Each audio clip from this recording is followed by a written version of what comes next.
আচ্ছা, ২১ অর্থাৎ ২১শে ফেব্রুয়ারি এটা কি শুধুই একটা তারিখ, একটা ক্যালেন্ডারের একটা তারিখ, নাকি এটি একটি স্মৃতির স্থাপত্য আমাদের সংস্কৃতির জন্য, আমাদের এই দেশের জন্য?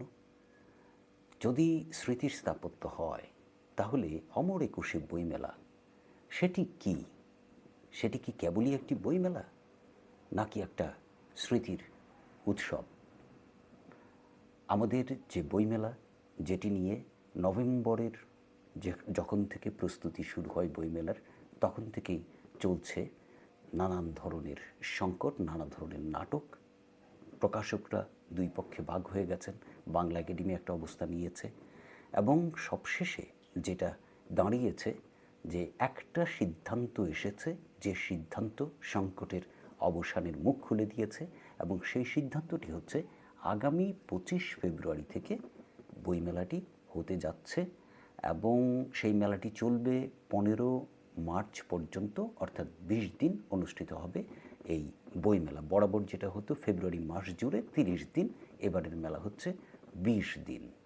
তো বইমেলা ঘিরে যে সংকট, সেই সংকট কি শেষ হয়ে গেল, নাকি এটি আমাদের সংস্কৃতি এবং রাজনীতির বা রাজনৈতিক সংস্কৃতির একটা নতুন অধ্যায়ের জন্ম দিল? এই বিষয় নিয়েই আজকের আলোচনা। আজকের এই আলোচনায় আমি প্রথমেই যে বিষয়টির উপর কথা বলছিলাম, সেই বিষয়টির জায়গায় যাওয়ার আগে প্রেক্ষাপটটা একটু দেখে আসি। সংকটের জন্মটা কখন হয়েছিল? শুরুতে যেরকমটা বলছিলাম যে সংকটটা শুরু হয়েছিল মেলা যখন আয়োজনের প্রস্তুতি চলতে থাকে, অর্থাৎ বাংলা একাডেমি যেভাবে মেলাটা আয়োজন করার প্রস্তুতি নিয়ে থাকে, সেটা হচ্ছে নভেম্বরে তারা একটা ঘোষণা দেয় এবং আবেদনপত্র আহ্বান করে, এবং সেই অনুযায়ী নিবন্ধন শুরু হয়। এইভাবে মেলায় যারা অংশগ্রহণ করবে তারাও প্রস্তুতি নিতে থাকে, এবং ডিসেম্বরে এসে সব কিছু ঠিকঠাক হয়ে যায়, বা জানুয়ারিতে এসে সব কিছু ঠিকঠাক হয়ে যায় যে মেলাটি অনুষ্ঠিত হওয়ার জন্য কারা অংশগ্রহণ করবে। জানুয়ারিতে এসে এগুলো সব ফয়সালা হয়ে যায় যে কারা অংশগ্রহণ করছে মেলায়। এবার প্রতিটি পর্বে পর্বে যে ঘটনাটি ঘটছিল সেটি হচ্ছে যে মেলা যত ঘনিয়ে আসছিল, তত বেশি প্রকাশকদের মধ্যে একটা দোদুল্যমানতা তৈরি হচ্ছিল, একটা দ্বিধা ও সংকট তৈরি হচ্ছিল। কারণ দীর্ঘদিন ধরে, বিগত বেশ কয়েক বছর ধরে তারা পরপর একটা লোকসানের মধ্যে আছেন বইমেলা নিয়ে। যদিও বইমেলাটি তাদের জন্য, যে সারা বছরের সৃজনশীল প্রকাশকদের জন্য বিশেষ করে সারা বছরের বাণিজ্যের একটা বড় উৎসব, এই অর্থে যে সারা বছর যে বিক্রি না হয়, অনেক প্রকাশকের আসলে বইমেলাই তার চেয়ে অনেক বেশি বিক্রি হয়। সেটা ধরে যদি আমরা দেখি, তাহলে তারা যে গত কয়েক বছর ধরে যে ক্রমাগত লোকসান গুনছিলেন, সেই জায়গা থেকে এবার আর তারা সাহস পাচ্ছিলেন না যে ফেব্রুয়ারিতে বইমেলা করতে গেলে তাদের কাছে তিনটি বড় বিষয়, তাদের যে বাণিজ্য সেটার জন্য ঝুঁকি হয়ে এসেছিল। একটা হচ্ছে জাতীয় নির্বাচন ১২ ফেব্রুয়ারিতে, তারপর রমজান মাস পুরো মেলা জুড়ে, এবং শেষে ঈদ। এই তিনটি সংকটের কারণে তারা কোনোভাবেই একটা সিদ্ধান্তে যেতে পারছিলেন না যে মেলায় অংশগ্রহণ করবেন কি করবেন না।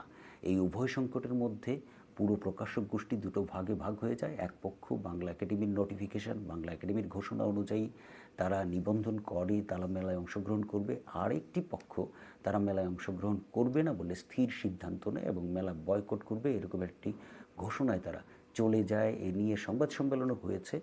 নানা কিছুর পরে অবশেষে যে জায়গাটিতে এসে মেলার বিষয়টি দাঁড়িয়েছে, সেটি হচ্ছে যে মেলাটি হচ্ছে ২৫ ফেব্রুয়ারি থেকে শুরু হচ্ছে এবং ১৫ মার্চ পর্যন্ত, অর্থাৎ ২০ দিনের মেলা হচ্ছে এইবার। তো এই জায়গায় আমরা দেখব যে বাংলা একাডেমি যে অবস্থানটি নিয়েছিল মেলাকে ঘিরে, সেটি হচ্ছে যে যেহেতু এটি একটি স্মৃতির উৎসব, সেই জায়গা থেকে তারা চাচ্ছিল যে কোনোভাবেই হোক তারা যাতে মেলাটি ফেব্রুয়ারিতেই করতে পারে। তাতে যেটি হয়, তাদের ইতিমধ্যে অন্তর্বর্তী সরকার ছিল এবং অন্তর্বর্তী সরকারের নানা দিক থেকে অনেকগুলো বদনামও হয়ে গিয়েছিল। এমনকি যে গোষ্ঠীগুলো আমাদের এখানে উগ্রবাদী উন্মাদনা ছড়ায়, তাদেরকে আশকারা দেওয়ার একটি বদনাম এই অন্তর্বর্তী সরকারকে নিতে হচ্ছিল। যে কারণে তারা চাচ্ছিল যে মেলাটি অন্তত যাতে ফেব্রুয়ারিতে থাকে, অন্তত একটু মুখ রক্ষা হলেও সেটা দিয়ে হবে। এই কারণে বাংলা একাডেমিও চাচ্ছিল, বাংলা একাডেমিও ঐতিহ্যের জায়গা থেকে একটা অবস্থান ধরে রাখার চেষ্টা করছিল। তো শেষে এসে যেটা দাঁড়ালো যে বাংলা একাডেমির অবস্থানটি ছিল 21 মানে ফেব্রুয়ারি, কিন্তু প্রকাশকদের অবস্থান ছিল ভাই আমাদের টিকে থাকতে হবে, আমরা আর টিকতে পারছি না, এরকমের একটি অবস্থান তাদের ছিল। বাংলাদেশের অধিকাংশ মাঝারি ও ছোট প্রকাশকরা, আমরা যেটা বলছিলাম যে বিক্রি বাট্টার জন্য আসলে বইমেলার উপর নির্ভর করে, তো এইটা তাদেরকে একটা অর্থনৈতিক বাস্তবতা বনাম প্রতীকী দৃঢ়তা, অর্থাৎ ঐতিহ্য রক্ষার প্রতীকী দৃঢ়তা এবং অর্থনৈতিক বাস্তবতা, এই রকমের একটা সংকটের মধ্যে ফেলে দিয়েছিল।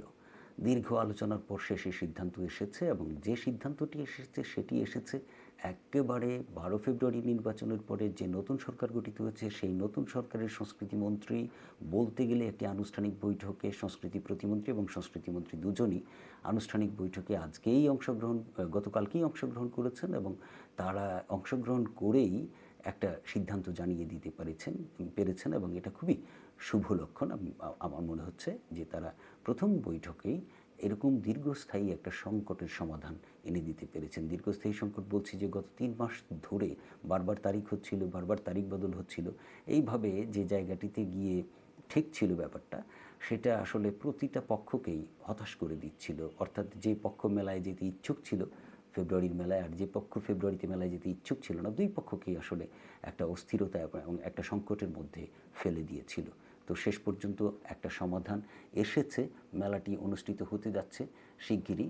তো আমরা এইখানে এই যে সংকট তৈরি হলো, এই সংকটের মধ্যে আমরা দুটো জিনিস দেখলাম, একটা হচ্ছে ঐতিহ্য থাকবে কি থাকবে না, আরেকটা হচ্ছে যে সময়সীমার সঙ্গে বাস্তবতার সম্পর্কের জায়গাটি দেখলাম। শেষ পর্যন্ত যে ফয়সালাটি হলো সেখানে ঐতিহ্যও রক্ষা হলো এবং সময়সীমার সঙ্গে বাস্তবতার যে সামঞ্জস্য সেটিও হলো। এই দুইটি জায়গা কিন্তু মিলে গেল। আমরা যদি স্মৃতির উৎসবের কথা বলছিলাম, স্মৃতির জায়গা থেকে যদি একটু কথা বলি তাহলে দেখব যে স্মৃতি আসলে দুই রকমের, একটা হচ্ছে আবেগীয় স্মৃতি, আরেকটা হচ্ছে প্রাতিষ্ঠানিক স্মৃতি। তো 21শে বইমেলা হলো রাষ্ট্রীয়ভাবে অনুমোদিত একটা স্মৃতির উৎসব, কিন্তু সেই স্মৃতি যদি মানুষের অংশগ্রহণই কমিয়ে দেয় তাহলে স্মৃতি নিতান্ত প্রতীকে পরিণত হয়ে যায়। এই যে স্মৃতি আসলে নিতান্ত প্রতীকে পরিণত হয়ে যায় সেই স্মৃতি কিন্তু আসলে জীবন্ত থাকে না। আমরা স্মৃতিকে কখনোই হয়তো ভাবি যে স্মৃতি পিছনের দিকে তাকাতে হয়, কিন্তু আসলে তা নয়। বাস্তবতা হচ্ছে যে সংস্কৃতির জায়গায় যখন স্মৃতি থাকে সেই স্মৃতি আসলে রিপিটিশনের মধ্য দিয়ে, চর্চার মধ্য দিয়ে সবসময় জীবন্ত থাকে। বইমেলা বাংলাদেশের সবচেয়ে বড় একটা নাগরিক আলাপের ক্ষেত্র, এটাও বলা যেতে পারে। নাগরিক আলাপের ক্ষেত্র এই অর্থে যে এখানে অনেক বই প্রকাশিত হয়। বই প্রকাশ মানেই হচ্ছে মত প্রকাশ। তো মত প্রকাশের যে স্বাধীনতা সেটার চর্চা থাকে এখানে, সাহিত্য চর্চা থাকে, রাজনীতি, মতাদর্শ এবং সংস্কৃতি চর্চার নানা বিষয়াশয় নিয়ে কিন্তু সেখানে আলাপ থাকে। এমনকি প্রতিদিন সেখানে নানা ধরনের অনুষ্ঠানও থাকে, গান থাকে, তারপর সেখানে বই এবং অন্যান্য বিষয় নিয়ে নানা ধরনের আলাপ আলোচনাও থাকে। তো এইভাবে বইমেলাটি হয়ে ওঠে আসলে একটা কি বলবো যে সাহিত্য, রাজনীতি এবং মতাদর্শ চর্চারও একটা মিলন ক্ষেত্র। যদি বাজার ভেঙে পড়ে তখন আসলে আমরা দেখলাম এই বইমেলাকে কেন্দ্র করে যে সংকট তৈরি হলো সেই সংকটের মধ্যে আমরা একটা বিষয় দেখলাম যে যদি বাজার ভেঙে পড়ে তাহলে এখনকার জামানায়, এখনকার সময়ে এসে পাবলিক স্পেস যেটাকে আমরা বলি সেই পাবলিক স্পেসও আসলে ভেঙে পড়ে, পাবলিক স্পেসও দুর্বল হয়ে যায়। এটা কিন্তু আমাদের একটা বড় উপলব্ধি বা অভিজ্ঞান এই বইমেলা কেন্দ্রিক যে সংকট সেই সংকট আমাদেরকে জানিয়ে দিয়ে গেল। তার মানে হচ্ছে যে এখনকার দুনিয়ায় সংস্কৃতি কখনোই বাজারের বাইরের বিষয় নয়। বাংলাদেশে বই শিল্প রাষ্ট্রীয় ভর্তুকির উপর নির্ভর করে না, আমরা সবাই জানি সেটা। সরকার সেভাবে ভর্তুকিও দেয় না এবং সেই ভর্তুকিটা আসলে খুবই প্রয়োজন যদিও, কিন্তু তবু সেটা কখনো আসলে প্রকাশকরা পায় না। তো তাই বইমেলা কেবল স্মৃতির অনুষ্ঠান এটা বলা যাচ্ছে না, এটি একটা একই সঙ্গে বাজারমুখিতা আছে, অর্থনীতি পুনরুদ্ধারের ব্যাপার আছে, বিশেষ করে প্রকাশকদের ক্ষেত্রটা যদি চিন্তা করি সেই জায়গাটা, বা কাগজ শিল্পের সঙ্গে যারা জড়িত, প্রেসের সঙ্গে যারা জড়িত তাদের ব্যাকওয়ার্ড লিঙ্কেজ যেগুলো আছে সেগুলোর একটা সম্পৃক্ততা কিন্তু এখানে আছে।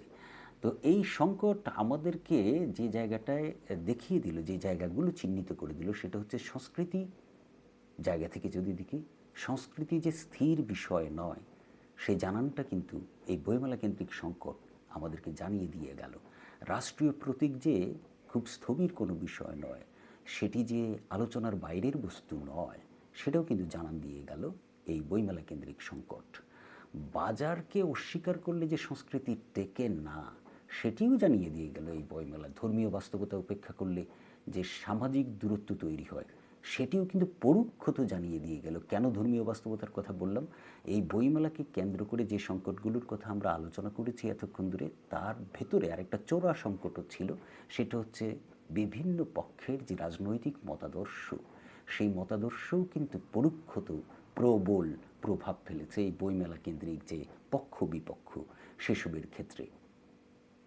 যে কারণে আমরা বললাম এই কথাটি, যে ধর্মীয় বাস্তবতা উপেক্ষা করলে সামাজিক দূরত্বও কখনো কখনো তৈরি হয়ে যায়।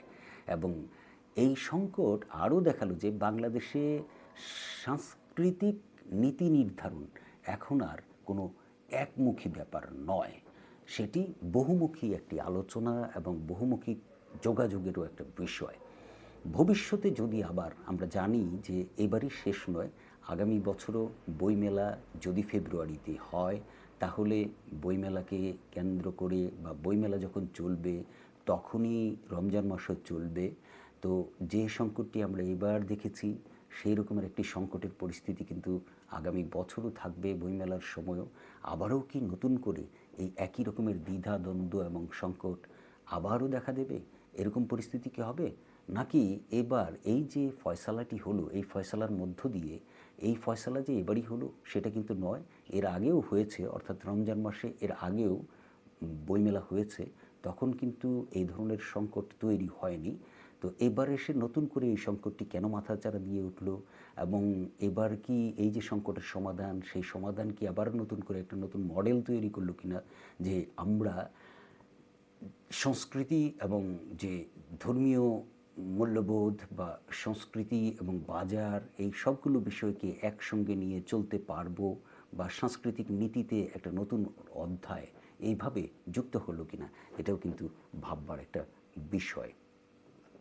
21শে বইমেলা 2026 প্রমাণ করলো সংস্কৃতি কোনো, আমি আবারও ওই কথাগুলো বলছি, 21শে বইমেলা 2026 প্রমাণ করলো সংস্কৃতি কোনো পাথুরে বিষয় নয়, স্থির বা স্থবির কোনো বিষয় নয়।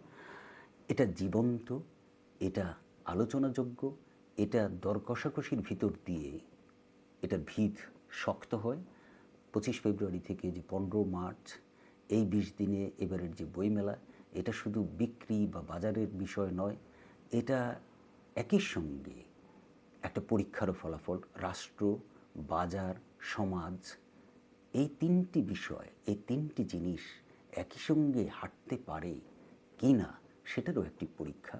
এবং সেই পরীক্ষায় এবার অন্তত আমরা বোধহয় উত্তীর্ণ হয়ে গেলাম। কিন্তু আগামীতে কী হবে সেটির বিষয়ে আপনাদের মতামত জানতে চাই। ধন্যবাদ সবাইকে।